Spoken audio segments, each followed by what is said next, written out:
He painted his own death 3 days before it happened, not in metaphor, not by accident. An elephant took a brush, dipped it in red, and showed us exactly how he'd be killed. And we didn't understand until it was too late. My name is Marianne Fielding, and I still remember the first time he reached for my brush. I was standing in the clearing just before dawn, the air thick with mist and the slow rustle of leaves. My heart was pounding so loud I thought he would hear it, but instead he stepped forward, calm and deliberate. He took the brush from my hand without breaking it, as though he understood that tool better than I ever could. In that moment, I felt something shift inside me, a jolt of connection that resonated deeper than any scientific study or field guide ever had. I've spent decades illustrating the hidden worlds of organs and insects, mapping veins of leaves and the microscopic wonders of frog nerves, and yet I never experienced true wonder until I stood face to face with an elephant as gentle as a grandfather and as wise as ancient stone. By the 20th second of this video, I want you to lean in and stay with me. If you feel even a fraction of the awe I felt, please click like and consider subscribing so you don't miss a single detail of what happened next. This isn't a request born from ego or habit. It's a plea from someone who believes that the story I'm about to share might change the way you see the world. I promise you, it's worth every second. Chengdao was nothing like a tourist brochure. The trails were muddy, the night calls of gibbons were distant and fractured, and the sky was a patchwork of mist and moonlight. I arrived there searching for a retreat from the sterile labs I'd grown too accustomed to, craving a silence that would allow me to notice the rhythms of life around me. Silence is a powerful thing. In silence, you become aware of who's watching you back, of the intention behind every rustle and breath. That's how I met Ramruay, by stepping into his world with an open heart and trembling hands. He didn't trumpet or sway like the others. He simply stood there, still as a statue carved from living bone, his dark eyes studying me with an intelligence I'd never expected. Over the next weeks, I offered him brushes and paints and gentle experiments, letting him choose colors and strokes in his own time. I never taught him technique. I only provided the tools and trusted him to reveal his own vision. Each morning, I would find new patches of color on the canvas, swirling blues and reds, bold lines that spoke of storms and secrets. I would smile and whisper encouragement, but mostly I watched in stunned silence, feeling as though I were witnessing something sacred.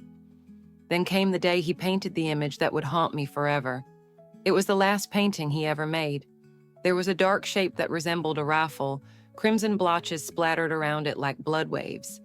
I laughed in disbelief and asked him quietly what he was trying to tell me.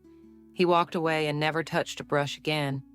3 days later, poachers found him dead near that very clearing, shot exactly where he had left his mark. People told me it was a tragic coincidence. I knew it was more than that. This story is not just about art or loss. It's about empathy that transcends words and warnings we choose to ignore. It's about an elephant's last message painted in blood-red honesty. Stay with me as I recount every brushstroke, every silent exchange, and every moment that led to Ramruay's final warning. Because if we don't learn to listen to those who cannot speak in our language, we will remain blind to the truths they beg us to see. I grew up in a small town on the edge of the Everglades, where humidity dripped off the Spanish moss like slow tears, and the horizon was always a wall of green. My earliest memories are of sketching the world around me, wading birds standing on one leg in knee-deep water, freshwater turtles gliding beneath lily pads, the veins of magnolia leaves so intricate they looked like miniature road maps. My mother was a nurse and my father worked in construction, neither of them artists, but they encouraged me to pursue that constant itch in my head to draw and discover. By the time I was 16, I was volunteering at a local nature center, illustrating pamphlets about native species. I thought I'd found my calling, to reveal the hidden beauty in every creature, from the tiniest dragonfly wing to the delicate structure of a heron's lung. After art school, I spent the first 10 years of my career in sterile labs and university corridors, illustrating medical texts and academic journals. I could draw the microscopic fibers in a frog's brain with absolute precision, but the work left me feeling hollow, like a violinist who's never heard her own music. It wasn't until I turned 40 that I packed up my pens and watercolors and booked a one-way ticket to Thailand, craving a silence that would let me hear something more than the hum of fluorescent lights. To be honest, I didn't know what I was looking for. I just knew I needed to feel alive again. When I arrived at Chengdao Wildlife Sanctuary, I was greeted by a chorus of cicadas so loud it felt like standing inside a giant bell. The air was thick with the scent of damp earth and orchids, and the trail to the elephant enclosure was lined with ancient teak trees whose roots twisted through the soil like sleeping serpents. The sanctuary was run by a handful of passionate conservationists from around the world, veterinarians, biologists, local trackers, and I slipped easily into their rhythm.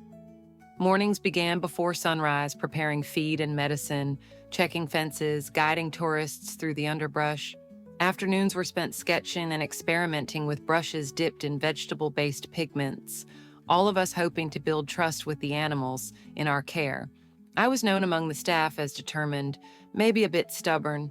I'd spend hours crouched in the dirt, pencil in hand, waiting for a bird to alight on a branch or an otter to surface in the river. I'm not a patient person by nature. I still get goosebumps thinking about deadlines back in the city, but with the elephants, I learned to slow down. To be honest, it changed me. I stopped checking my watch every 5 minutes and started noticing the way sunlight dappled through leaves, how the forest floor smelled after rain. My colleagues used to tease me gently, "Marianne, you're turning into a monk." Maybe I was. Over 15 years in wildlife illustration and sanctuary work taught me more about empathy than any textbook could. I learned to read body language in pachyderms, the subtle shift of weight, the flick of an ear, the way their trunks curl when they're curious or frightened. I forged friendships with veterinarians who whispered stories of rescued calves and traumatic rewilding attempts. Every night I'd lie in my simple cabin with a cup of tea made from lemongrass and ginger, reviewing rough sketches of the day's observations, jotting notes on behavior, on the interplay between animal and habitat. It was rigorous, methodical work, but also deeply personal. I poured my curiosity, my fears, my hopes into every drawing, every brushstroke.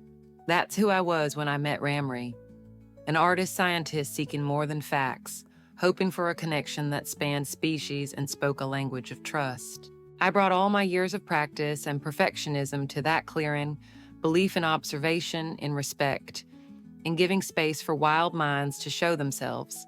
I was still learning what it meant to truly listen, and as you'll see in the next segment, that lesson came with a warning I could never have anticipated. It was just before sunrise when everything changed. I remember stepping out of my cabin into the soft pre-dawn light, the air already thick with humidity, and the distant calls of gibbons echoing through the trees. The clearing where we worked with the elephants was hushed, bathed in pale gold, and I felt a thrill of anticipation slide through me like an electric current. That morning I wasn't alone. Beside me stood Suda, our Thai elephant keeper, her weathered face calm but her eyes bright with curiosity. Dr. Javier Morales, the sanctuary's lead veterinarian, was checking his medical kit nearby, and Arun, our tracker, crouched at the edge of the line of trees, listening for any sign of wild herds in the distance. The three of them had become my second family over the years, people who understood that every subtle shift in an elephant's posture or mood could signal life or death. We had gathered for a simple exercise, to see if Ramruay, the gentle giant I had come to know so well, would choose to create something new on canvas. I carried 2 large blank sheets of heavy watercolor paper and a set of brushes stained with every color we'd used before. Emerald green, the color of rain-soaked leaves, deep crimson, the shade of tropical blossoms at dusk, and bright yellow like sunlight breaking through clouds. Suda led Ramruay forward with a handful of sugarcane. Aaron watched from the shadows, and Dr. Morales stood by in case we needed medical attention. I felt my heart hammering in my chest. You know that feeling when you're about to see something you've dreamed about for years? I still get goosebumps thinking about that moment. Ramruay raised his massive head, the morning mist clinging to the fine hairs on his trunk, and regarded us with dark, patient eyes. He had grown used to this routine, but I sensed an undercurrent of something else in the air, a tension I couldn't place. I knelt on the soft soil and set down the paper, whispering encouragement in a gentle tone I hoped he could feel. As I dipped a brush into a puddle of green pigment, Suda murmured beside me, "He seems different today." Arun nodded, his gaze fixed on the thick line of the forest beyond the clearing. Dr. Morales adjusted his glasses and muttered, "Let's keep a close eye." "I don't know why, but I trust your instincts, Marianne." That was the trigger, the way everyone paused, waiting for something to happen. The forest seemed to hold its breath. I laid the brush lightly against Ramray's trunk and felt him curl his fingers around it with surprising delicacy. Then he lifted it and drew a single brushstroke across the paper. A confident slash of deep red that cut through the white space like a challenge. My breath caught in my throat as I leaned in to examine the mark. It wasn't just color, it was intent. Suda gasped softly, and Arun took a step forward, his tracker's eyes narrowing. Dr. Morales looked at me and asked quietly, "What do you see?" In that instant, the world shifted. I stared at the bold red line, feeling a knot tighten in my stomach. Something about its shape and direction felt urgent, almost alarming. I asked Ramruay gently, "Is this what you want to show me?" He paused, trunk hovering, then tapped the brush against the paper again, adding another red stroke that, to my eye, formed a shape resembling the barrel of a rifle. The realization slammed into me with the force of a tidal wave. This was no ordinary painting. The animals around us, the people I trusted, the sanctuary itself, all of it seemed to dissolve into the heavy silence that followed. That was the beginning of everything that came after. The shared glance between Suda and Arun, the tightening of Dr. Morales' jaw, and my own trembling disbelief. We had walked into the clearing expecting a simple demonstration of art and trust, but Ramruay had delivered a warning none of us could ignore. In those first few tense seconds, the bond we shared with him felt more fragile and more profound than ever before, and I knew our lives were about to change forever. Everything seemed to shift in an instant after I saw that second red stroke, what looked like a rifle barrel. The brush hovered at Ramray's trunk, but he didn't move. All of us froze, the morning mist suddenly feeling suffocating instead of serene. Suda's hand tightened around the sugarcane she'd brought for him, and Arun stepped forward, scanning the tree line as if expecting to see movement there. Dr. Morales cleared his throat and said, "We should pause and reassess," though his voice wavered. My heart pounded. I realized that none of us knew what came next. We had planned for a gentle painting session, nothing more. Now Ramruay was pointing to danger, and we had no plan for what to do with a warning we barely understood. The first complication arose when the radio crackled with static. Arun had gone to check the perimeter half an hour earlier and was supposed to report any signs of poachers, but there was nothing. Then suddenly, a brief, shaky transmission. Tracks, 2 sets, North Ridge, followed by silence. Dr. Morales cursed under his breath as he tried to switch channels. Suda's eyes filled with dread. "They're close," she whispered. In that moment, the sanctuary's routine turned upside down. Our peaceful routine, feeding, observing, supporting our elephant family, was over. We faced an enemy skilled at hiding in the forest, armed and merciless. And Ramruay had painted their arrival. We debated what to do. Dr. Morales wanted to sedate Ramruay and relocate him to a safer area deep in the reserve. Suda argued that sedation would stress him, and if the poachers found him alone, they'd kill him on the spot. I found myself torn between trusting the veterinarian's caution and honoring Ramruay's own instincts. Ramruay stood unmoving, his dark eyes fixed on the distant treetops. I could feel his anxiety. Elephants pick up on human emotion more keenly than we suspect. The longer we argued, the more tension built among us. I glanced at the blank canvas on the ground and realized that our indecision was exactly the opening the poachers needed. As we reached an impasse, the sky darkened unexpectedly. A sudden tropical storm rolled in, and rain began to pelt the canvas and our outstretched hands. The downpour turned the clearing into a slick, muddy patch. We scrambled to cover our supplies and secure Ramruay. But the storm's ferocity was so great that our shelters offered little protection. In the chaos, Aaron slipped on wet leaves and dropped the radio. The earpiece cracked and died. Now we had no communication with the ranger station, no medical backup, and no way to confirm whether Arun's sighting was accurate or a false alarm. I remember thinking, this is exactly how nightmares begin. First the warning, then the storm, then the tools meant to save you betrayed you. By the time the rain slowed to a drizzle, we were soaked and on edge. We knew the poachers could approach at any moment along the muddy trails, guided by local contacts or night trackers. Our dilemma hardened. Do we move Ramruay under cover of the storm, risking a stampede or trauma, or do we stay put, hoping the poachers pass by, distracted by the weather? Every choice carried potential disaster. I looked at Ramruay, his great frame shivering in the wet, and realized he was waiting for us to decide. In that moment, I felt the full weight of leadership, the responsibility for another life, the moral burden of knowing intelligence can't save you if you lack the courage to act. The storm had brought chaos, but Ramruay's painting had brought clarity. We had to move no matter the risk. As we gathered our gear and guided him into the forest shadows, my hands trembled, and I wondered if I was doing the right thing. We slipped into the undergrowth just as the first flash of lightning split the sky, Ramruay moving beside me with surprising grace for a 100-ton creature. The rain had tapered to a fine mist, soaking through our layers and turning the forest floor into a slick tapestry of mud and fallen leaves. My heart pounded in my ears as I gripped the rope around his neck, whispering calm reassurances I wasn't sure he could hear over the storm's roar. Suda was at his flank, murmuring in Thai, her face streaked with mud and determination. Behind us, Aaron and Doctor. Morales carried our meager supplies of food and blankets, their flashlights bobbing like fireflies in the dim forest. Every snapped twig, every distant rumble of thunder felt like a gunshot in my chest. We'd only gone a few dozen yards when the sharp crack of a rifle shot echoed through the trees. Ramruay jolted, stamping his foot and flaring his ears. The rope slack snapping tight as he lunged forward. I stumbled, arms outstretched to keep him from bolting back toward the clearing we had just abandoned. The shot rang again, closer this time, and Suda let out a low cry. "Poachers!" she hissed, pressing herself against his flank as if offering him protection. My breath caught.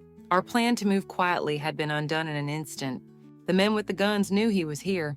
My mind raced. We were deep enough in the sanctuary that help, even if summoned, would be at least an hour away.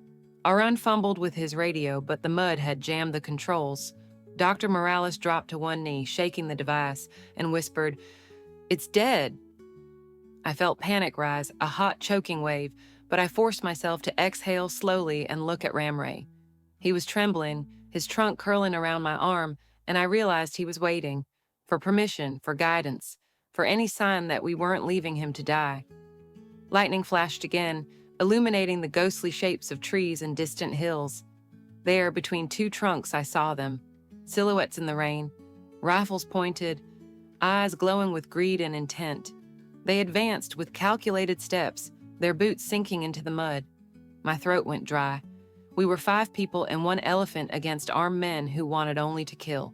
I thought of the canvas back in the clearing, soaked and ruined by rain, bearing Ramruay's last warning. This was the moment that message demanded action. I dropped the rope and stepped in front of Ramruay, raising my hands. "Stop," I shouted, voice cracking, but loud enough to carry over the storm. My shoes slipped as I braced myself, adrenaline sharpening every sense. One poacher stood frozen, his rifle trained on me, uncertain. Another lunged forward and Ramruay reared, letting out a low, rumbling trumpet that shook the leaves overhead.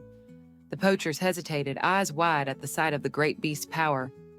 I closed my eyes, channeling every ounce of courage I possessed. "He's not yours to take," I called, voice steadier now. "Leave him be." For a timeless heartbeat, silence fell. No thunder, no rain, only the pulsing tremor of Ramruay's breath. Then a poacher spat something fierce, but the man in front shivered, lowered his rifle, and backed away. Suda took a step forward, placing her small frame against Ramruay's massive side, Arun and Dr. Morales remained crouched, watching, ready for anything. I opened my eyes. The poachers, drenched and outnumbered by the storm itself, turned on their heels and ran, slipping in the mud as they sought escape. I watched them vanish into the gloom, chest heaving, every muscle shaking with relief and exhaustion. Ramruay lowered his head and touched my shoulder with his trunk, a gentle gesture that felt like gratitude and apology intertwined. Tears streamed down my face as I wrapped my arms around his leg, whispering, "It's okay, you're safe now." The rain returned in earnest, washing away the tracks of danger even as it cleansed our fear. In that moment, I understood what he had tried to tell me with his paint. That true art can shout louder than words, that a creature's plea for help can echo through the soul if we only listen, and that courage isn't the absence of fear, but the choice to stand firm despite it. That was the climax of our story, the split second when the world held its breath, when the bond between human and elephant proved stronger than the darkest intentions of men. And as the thunder rolled away, I knew neither of us would ever be the same. By the time dawn finally broke, painting the sky in muted shades of rose and lavender, the storm had cleared, and with it the immediate threat that had shadowed our night. The four of us, Suda, Arun, Dr. Morales, and I, stood in a rough circle around Ramruay, whose broad flank still trembled slightly with residual tension. It was quiet now, so quiet that I could hear my own heartbeat pulsing in my ears, and somewhere beyond the tree line, a pair of hornbills called as if to remind us that life continued. We exchanged tired smiles and nods, relief mingling with exhaustion. No reinforcements had arrived overnight. The poachers had vanished as suddenly as they had appeared, driven off by the storm or frightened by our stand. But our victory felt fragile, built on instinct and the inexplicable bond I shared with Ramruay, rather than any failed warning system or backup plan. Once we knew we were truly safe, Arun and Dr. Morales set to work repairing the broken radio, while Suda and I guided Ramruay back toward the sanctuary's main enclosure. Each step was careful and slow, no sudden movements, no raised voices, so that we maintained the fragile trust we'd earned. When we reached the fence, Suda knelt and offered him sugar cane, which he accepted with a gentle curl of his trunk. I knelt beside her and scratched behind his ear, whispering, "Well done, old friend. You kept us alive." He trumpeted softly in response, a low rumble that felt like gratitude. Over the next hour, we checked every inch of the clearing where we had painted that warning on the canvas, only to find the rain had washed it almost entirely away. A few streaks of red remained, smudged into the fibers like a fading scar. I rolled up the canvas, careful to preserve the fragments of pigment that clung stubbornly to its surface, knowing this would become the most important artifact of our entire sanctuary's history. Dr. Morales measured the rifle-shaped stain against the burn wounds on Ramruay's hide. Oddly, the wounds had healed without infection, as if his body had known what to do before his mind even registered the threat. He looked at me and said softly, "Elephants are remarkable. They heal, they remember." His voice trailed off, leaving the rest unsaid. We all understood. Later that morning, our little team gathered in the sanctuary's makeshift meeting room, a screened pavilion overlooking the rice paddies beyond. With careful diplomacy, Suda relayed Ramruay's warning to the sanctuary director and the local wildlife officials, presenting the ruined canvas and her eyewitness account. I translated my own notes and sketches describing the shape of the brushstroke, the timing of the radio transmission, and the poacher's disappearance. By noon, the sanctuary's leadership had secured additional patrols along the North Ridge and arranged for a metal fence upgrade in high-risk zones. They agreed to relocate Ramruay temporarily to a more protected area while our team monitored poacher activity. No one questioned the elephant's warning, partly because of the physical evidence and partly because of the conviction in our voices. As we said our goodbyes to Ramruay that afternoon, stroking his trunk and whispering promises of his safe return, I felt a profound shift within myself. The rescue, the tension, the relief had all carved deeper channels of empathy and respect in my heart. I realized that my role was no longer just illustrator or observer. I was an advocate, a voice for those who cannot speak in words. Ramruay had taught me that lesson in its most elemental form. When you hear a warning, painted or spoken, you act. That evening, back in my cabin, I unrolled the salvage canvas on my drafting table and stared at the faint red marks. I took out a small jar of fixative and carefully set each pigment into place, preserving the outline of that last warning. I scribbled a dedication in the margin. To all creatures who speak truth in silence. I felt tears sting my eyes, not out of sorrow, but out of gratitude for the trust an elephant had shown me, and for the chance to turn his warning into action that would save lives. In the days that followed, patrols intensified, and poacher arrests were made, thanks in part to the increased presence and the undeniable proof we provided. Ramruay returned to his favorite feeding ground, and though he never painted again, he would often trumpet in my direction as if to say, "Thank you." I kept the canvas framed in the sanctuary's visitor center, a quiet monument to the day animal and human learned to listen to each other. And every time I passed by, I paused, remembering how a simple brushstroke in the mud and mist dawn had changed the course of all our lives. In the days and weeks after that night, I felt as though I was walking through the world with new eyes. Every sunrise carried a sharper clarity. Every bird call, every rustle in the underbrush seemed charged with meaning. I found myself waking before dawn, out of habit, heart beating, in rhythm with the forest's quiet pulse, and reaching for my sketchbook even when I wasn't at the sanctuary. I drew everything, the curve of a fern unfurling, the glint of dew on a cobweb, the way sunlight fractured through bamboo stalks. Each line reminded me that life speaks in countless subtle languages and that it's our responsibility to listen. Emotionally, I felt both lighter and heavier at once. Lighter because I had faced fear and stood my ground, proved to myself that courage isn't the absence of doubt, but the decision to act despite it. Heavier because I carried the weight of what could have been, haunted by the thought that I might have failed Ramruay if I'd hesitated another second. Sometimes at night, I'd wake in a cold sweat, the memory of rifle fire echoing in my chest, and I'd have to remind myself that I was safe, that my friends were safe, and that the sanctuary stood. Then I'd breathe deeply and whisper thanks to the elephant who chose to warn us. The experience reshaped my work in ways I never anticipated. I stopped illustrating only for scientific accuracy and began seeking the emotional truths behind each subject. My illustrations in the journals that followed were infused with color choices and brush strokes meant to capture not just form but feeling. The tremor of a hummingbird's wing, the solemn dignity in a tortoise's slow step, the quiet defiance in a rainforest frog's call. Editors noticed a new warmth and urgency in my plates. Readers wrote to say they felt drawn into the creatures' worlds. I realized that art can be a bridge between species, a way to translate silent warnings into human language. On a personal level, I became more outspoken about conservation. I joined panels, spoke at schools, and advised sanctuary boards on how to incorporate animal-led insights into patrol strategies. I shared Ramruay's story whenever I could, not as a sad anecdote, but as proof that animals observe and understand far more than we credit them for. Friends would joke that I've become the elephant whisperer, but I'd just smile and say that I'm the one learning to listen. Even now, years later, I carry a fragment of that night within me.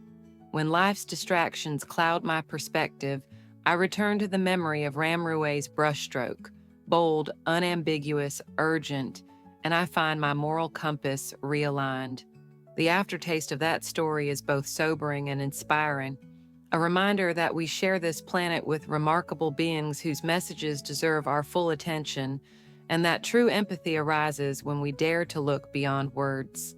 I learned that true understanding doesn't come from teaching alone, but from listening, and that sometimes the most urgent messages arrive in forms we least expect. Before Ramruay's final painting, I believe my role was to share knowledge, to show the world how an elephant's trunk could wield a brush and transform blank paper into art. After that night, I realized my greatest responsibility was to hear what the elephant was trying to tell me and act on it, even when it challenged my assumptions about human superiority. I discovered that empathy requires more than sympathy. It demands humility, the willingness to accept that other beings perceive dangers and truths we might overlook, and the courage to respond before it's too late. In practical terms, this means designing conservation efforts that honor animal signals, refining our research methods to include nonverbal insights, and fostering a culture where caretakers trust their instincts as much as their instruments. On a personal level, I carry Ramruay's warning into every project, reminding myself that deadlines and perfectionism pale in comparison to the glimpses of meaning that emerge when we pause and truly observe. I've come to see every sketch, every encounter, as a two-way exchange, not just me interpreting the natural world, but the natural world reaching back to guide me.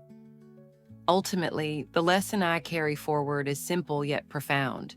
To be an effective ally to any creature, you must be ready to learn in silence, recognize messages that defy your expectations, and respond with integrity. That shift, from teaching to listening, has reshaped my life, my art, and my commitment to conservation. And it's a lesson I believe we all need if we hope to coexist meaningfully with the extraordinary lives that share our planet. Not long after that night, Ramruay's warning became something of a legend among our colleagues at wildlife sanctuaries and conservation conferences. I began receiving emails and messages from elephant keepers, field biologists, and sanctuary directors around the world, all curious about how an elephant could paint a warning and what protocols we put in place afterward. Many laughed at first. Surely the elephant just liked red paint, they'd say, but when I shared photographs of the smudged rifle shape and detailed the timing of the poacher tracks, skepticism turned into fascination. Our sanctuary hosted workshops on listening to animal signals, where I co-led sessions demonstrating how to include animal-made art or behavior patterns in risk assessments and patrol scheduling. In the months that followed, I never again encountered a painting quite so precise as Ramruay's, but I did notice shifts in how the herd responded to stress. Other elephants began marking trees and mud walls with trunk-made patterns, circles, lines, clusters of dots, in the days before storms or unusual human activity. We started documenting these elephant annotations systematically, correlating them with weather events, tourist visits, and, on one occasion, an ill-fated land clearance operation. Those subtle inscriptions on bark and earth became an unspoken early warning network across the reserve. My own approach to sanctuary work changed profoundly. I redesigned our observation protocols to include creative sessions with every elephant in our care, providing brushes or colored clays, and encouraging them to interact in their own way. The resulting marks, never as dramatic as Ramruay's rifle shape, offered insights into each individual's mood and well-being. A series of hard, jagged strokes might mean discomfort or illness. Soft, swirling patterns often coincided with social play or positive health checks. Our veterinary team began consulting these elephant mood charts alongside blood panels and physical exams. Outside the sanctuary, I was invited to speak at art schools and conservation symposiums about the power of co-creative methods. I published papers with behavioral ecologists on interpreting nonverbal animal communications, and I collaborated with tech developers on sensors and cameras that could record and analyze these artistic gestures automatically. Though I never expected to become an elephant communication specialist, I found myself on panels debating how to integrate artistic expression into wildlife monitoring worldwide. Through it all, I carried Ramruay's warning as both a guide and a reminder. Every time a paint-stained canvas arrived back at our center, I thought of the night the storm rolled in, the echo of gunshots, and the single brave elephant who decided to speak in red. His story lived on in every new protocol, every shared paper, and every lecture hall where caretakers learned that compassion can be as simple as giving a brush to an elephant and then listening to what it might create. As I look back on Ramruay's final brushstroke and the night that changed everything, I'm struck by how often we dismiss the quiet warnings that come from the world around us. Whether they're in the tremor of an elephant's trunk, the fevered scribble of a bird in distress, or the gentle pause of a friend about to speak, We're quick to trust instruments, reports, and assumptions, yet slow to honor the subtle languages that don't fit neatly into data points. If an elephant can paint the shape of a gun in its own blood and have it taken seriously, what messages might we be missing from the creatures, landscapes, or even people in our lives? I invite you to pause for a moment and consider the brushes you've been handed, literal or metaphorical, and the stories they might tell if you simply dared to look. Thank you for joining me on this journey into the heart of empathy and action.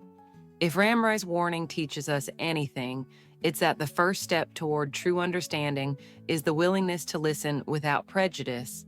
So here's my question to you.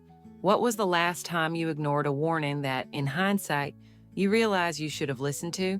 And more importantly, what will you do differently the next time life hands you a brush? I can't wait to read your stories in the comments below.